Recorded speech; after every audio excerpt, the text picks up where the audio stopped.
Sir, Medina അപ്ഡേറ്റ്സിലേക്ക് സ്വാഗതം.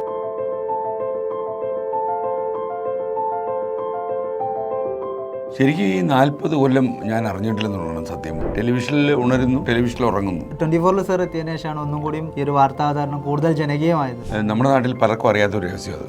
അന്വേഷിച്ചതൊന്നുമല്ല സത്യം.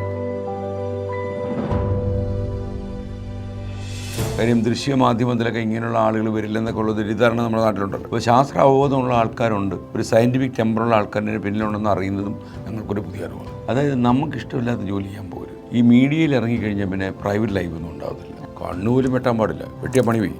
ഇപ്പം നമുക്ക് മനസ്സിലായി കേരളീയ സമൂഹത്തിലെ ഏറ്റവും വലിയ പ്രശ്നം ഇപ്പോൾ ഇത് തന്നെയാണ്. അപ്പോൾ ഇത് പരിഹരിച്ചിട്ട് മുന്നോട്ട് പോയാൽ മതി. ഇന്ന് കോവിഡ് കണ്ടതിന് ശേഷം കേരളം നേരിടുന്ന ഏറ്റവും വലിയ പ്രതിസന്ധി ഏതാണെന്ന് ചോദിച്ചാൽ ഇതാണെന്ന് ഞാൻ പറയും. അണ്ണാ 48 കോടി രൂപ പോയണ്ണ. ഇപ്പോൾ ഈ ചാനൽ തുടങ്ങാതിരുന്ന എന്തോ കുഴപ്പം. അപ്പോൾ നമ്മൾ മുണ്ടേ കയറി, അവർ ആദ്യം പറഞ്ഞ് ഈ വരെ തലയ്ക്ക് വല്ല കുഴപ്പമുണ്ടോയെന്ന് ചോദിച്ചു. 30 ദിവസം കഴിഞ്ഞാൽ അവർ മുണ്ടേ കയറി. ജീവിച്ചിരിക്കുന്ന കാലത്ത് തെറ്റുന്ന പോലെ അല്ലത്. മരിച്ചു കഴിഞ്ഞ ഒരു മനുഷ്യനെ ആക്ഷേപിക്കാൻ ശ്രമിച്ചാൽ വലിയ അപകടമാവും. പറ്റിച്ചാൻ പറ്റിച്ചോളയും. ഇത് ടെലികാസ്റ്റ് ചെയ്താൽ അങ്ങയുടെ ടെലിവിഷൻ ജീവിതത്തിൻ്റെ അന്ത്യമായിരിക്കും. അതല്ല അവന് കുത്താൻ അത്രയും ആരോഗ്യമാണെങ്കിൽ നമുക്ക് അപ്പം നോക്കാമെന്ന് വിചാരിക്കും.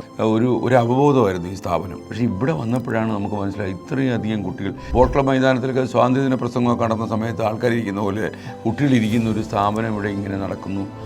ആകാശവാണി എന്ന് കേട്ടതുപോലെ മദീന അക്കാഡമി FM ആരംഭിക്കുന്നു.